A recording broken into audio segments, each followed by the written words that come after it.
ಈಗ ನೀವು ಮುಂದಿನದನ್ನು ನೋಡಿದರೆ ನಕ್ಷೆಯನ್ನು ಡೌನ್ಲೋಡ್ ಮಾಡುವುದು ಹೇಗೆ? ನೀವು ಇದನ್ನು ನೋಡಿದರೆ ಯಾವುದೇ ನಕ್ಷೆ ಸ್ಪಷ್ಟವಾಗುವುದಿಲ್ಲ. ನಕ್ಷೆ ಡೌನ್ಲೋಡ್.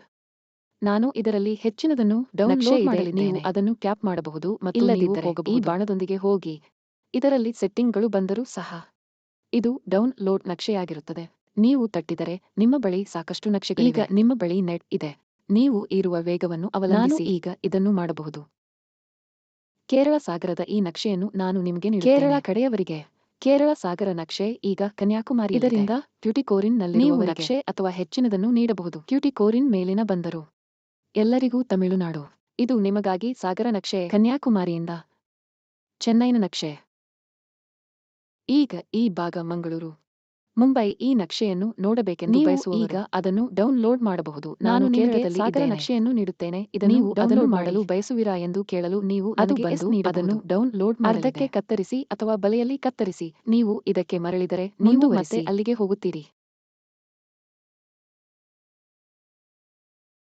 ನೀವು ಈಗ ಇದನ್ನು ನೋಡಿದರೆ ಅದನ್ನು ಡೌನ್ಲೋಡ್ ಮಾಡಿ. ಇದನ್ನು ಮಾಡಿದ ಕೂಡಲೇ ಈ ಸಂದೇಶ ಬರಲಿರುವ ನಕ್ಷೆಯನ್ನು ಡೌನ್ಲೋಡ್ ಮಾಡಿ. ಸರಿಯಾಗಿರುತ್ತೀರಿ.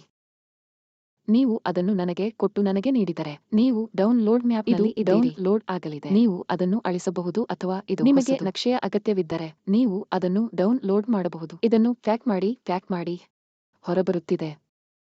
ಹಿಂತಿರುಗಿ ಬಂದು ಅದನ್ನು ನನಗೆ ಕೊಡಿ. ನೀವು ಮತ್ತೆ ಒಳಗೆ ಬಂದರೆ ನಕ್ಷೆ ಡೌನ್ಲೋಡ್ ಮಾಡಿ. ನೀವು ಈಗ ಇದನ್ನು ನೋಡಿದರೆ ನಿಮ್ಮದು ನಕ್ಷೆ. ನೀವು ಈಗ ಇದನ್ನು ನೋಡಿದರೆ ಅದು ಹಾರ್ಬರ್ ಪಾಯಿಂಟ್. ನಿಮಗೆ ಎಲ್ಲವೂ ಸ್ವಲ್ಪ ಸ್ಪಷ್ಟ. ಎಲ್ಲ ಬಂದರು.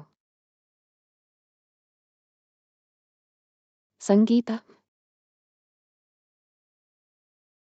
ಇದು ನಿಮಗಾಗಿ. ಎಲ್ಲ ಬಂದರು ಬಿಂದುಗಳನ್ನು ಮ್ಯಾಪ್ ಮಾಡಿ.